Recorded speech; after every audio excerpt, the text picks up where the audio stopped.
You did everything right this month. No impulse buys, no big splurges, no vacation, no fancy dinner party, nothing out of the ordinary. Just your normal life, groceries, your commute, a few meals out, maybe a new pair of shoes because the old ones were falling apart. And yet you just checked your bank account and you're sitting there thinking, where did it all go? Here's the thing, and I need you to stay with me on this. The problem isn't that you're irresponsible with money. The problem is that a bunch of everyday, totally normal expenses have quietly turned into some of the most expensive habits you have, and nobody is pointing them out because they're all so normal. By the end of this video, you're going to know exactly what those expenses are, why they cost so much more than they should, and what you can actually do about it. Let me be clear about who this is for. If you've ever looked at your paycheck and thought, I should be saving more than this is for you. If you are in your 20s or 30s, not making bad decisions on paper, but somehow not building any real financial cushion, this is for you. The trap most people fall into isn't one giant mistake. It's 100 small ones that feel completely justified in the moment. A $14 lunch here, a $17 monthly app there, a car payment that isn't that bad. None of it feels like overspending. All of it adds up, and I'm going to walk through the biggest categories,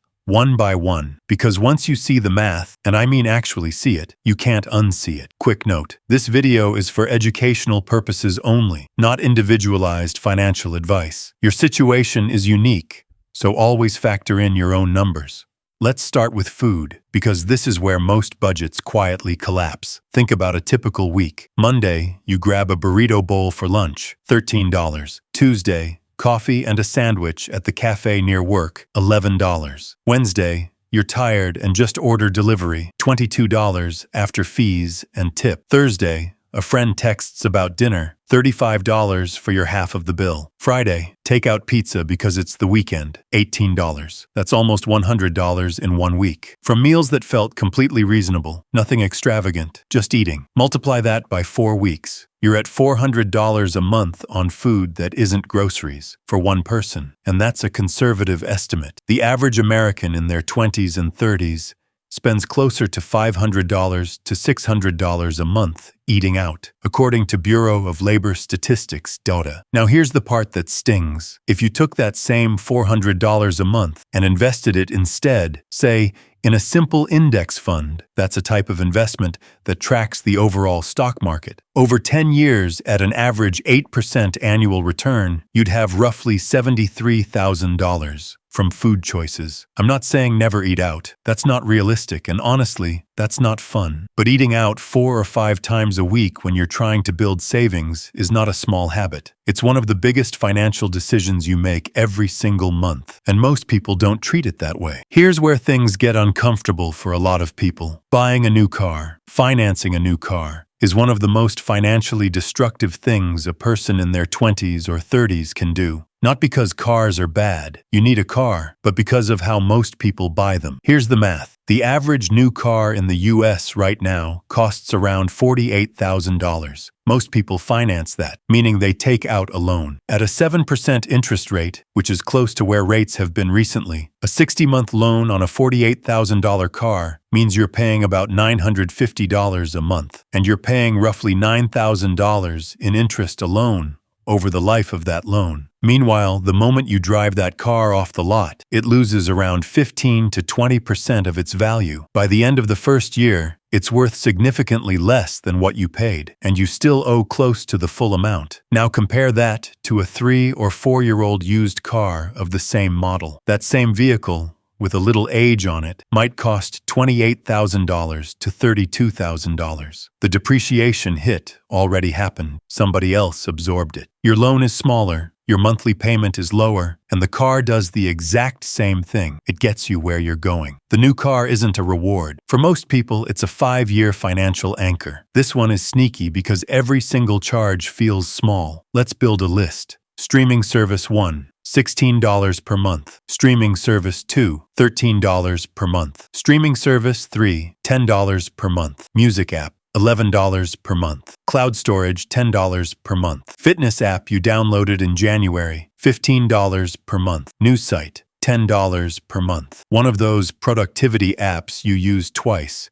$8 per month. That's $93 a month. Over $1,100 a year from subscriptions that each feel like nothing. And that's before a gym membership you might not be using regularly, or Amazon Prime, or whatever else is quietly auto-renewing in the background. Here's what I want you to do, and this is practical, not preachy. Pull up your last bank statement right now, or after this video. Go through every recurring charge. For each one, ask yourself, did I use this at least twice in the last 30 days? If the answer is no, cancel it. Not maybe cancel it. Cancel it. The average American has 4 to 5 subscriptions they completely forgot about. That's a real number. That's not a dramatic exaggeration. It's $40 to $80 a month on things that aren't even making their life better. Let me be upfront. Spending money on clothes isn't the problem. Spending money on logos is. There's a version of expensive clothing that makes sense. Quality pieces that are well made, last for years, and actually save you money over time because you're not replacing them constantly. That's a reasonable investment. But that is not what most people are buying when they spend $180 on a hoodie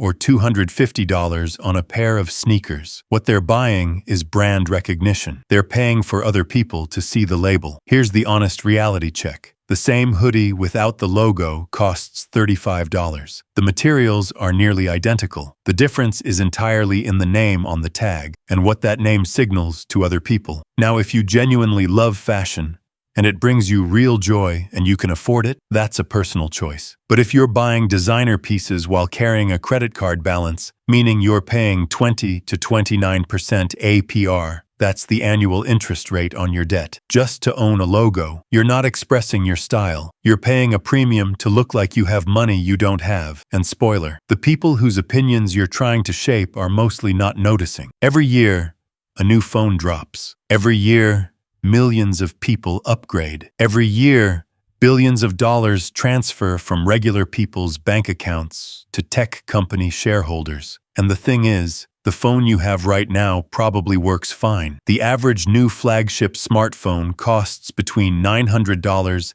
and $1,200. If you're upgrading every 2 years, you're spending $450 to $600 a year on a device that makes calls, sends texts, and runs the same apps your old one ran. The camera is slightly better. The processor is slightly faster. Your life is essentially the same. It's not just phones, laptops, tablets, wireless earbuds, smartwatches. There's an entire industry built on convincing you that last year's version of something is somehow inadequate. The upgrade cycle is the product. Here's a practical test. Before you buy any new piece of tech, ask yourself, is my current device actually broken or unable to do what I need it to do? If the answer is no, put the money somewhere else. If you used that $500 per year in upgrade costs and put it toward your emergency fund instead, that's a 3 to 6 month financial cushion that most financial educators recommend. You'd hit that goal in just a few years. That safety net will do more for your daily stress levels than any new gadget.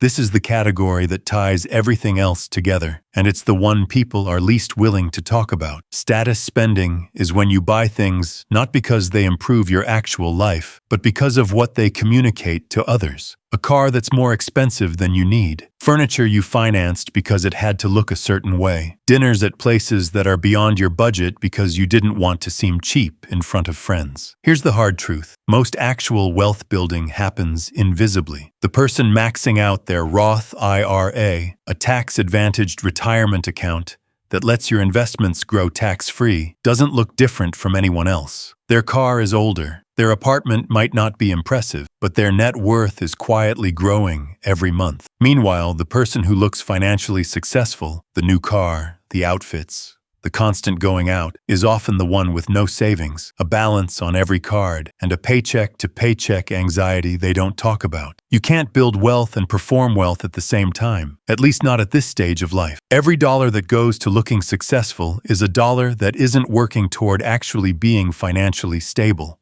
2 things I know you might be thinking right now. First, but I work hard. I deserve to enjoy my money. Yes, completely agree. The goal here isn't to live like every dollar is precious and never enjoy anything. The goal is to be intentional. If eating out is genuinely one of your top sources of joy, great, keep it. cut something else. But be honest about which expenses are actually making your life better and which ones you're just doing because it's habit or because of social pressure. Second, these are small amounts. It doesn't really add up that much. I ran the numbers earlier in this video on food alone. $400 a month in eating out, invested for 10 years, is $73,000. The car interest alone on a new vehicle is $9,000. Subscriptions you forgot about are over $1,000 a year. These amounts do add up. That's the entire point. The reason they feel small is exactly why they're dangerous. They never trigger the alarm that a big purchase would. Here's where I want to leave you. You don't have to overhaul your life today. You don't need to swear off restaurants or drive a beater car or wear the same 5 outfits forever. What you need to do is look at your actual spending, not what you think you spend, but what you actually spend, and ask, is this money buying me something real? Joy, security, time, health? Or is it buying me comfort in the moment and anxiety later? Because that's what most of these expenses do. They feel fine right now, and they quietly destroy your ability to build anything for the future. The people who get financially stable in their 30s and 40s aren't people who made a lot more money than you. They're people who decided, usually pretty early, that they didn't need to look the part. They just wanted to actually be financially okay. That choice is available to you right now. If this video helped you see your spending differently, even a little, hit the like button. It genuinely helps this channel reach more people who need to hear this. Subscribe if you want to keep building this kind of financial clarity, and make sure you turn on notifications so you don't miss what's coming next. See you in the next one.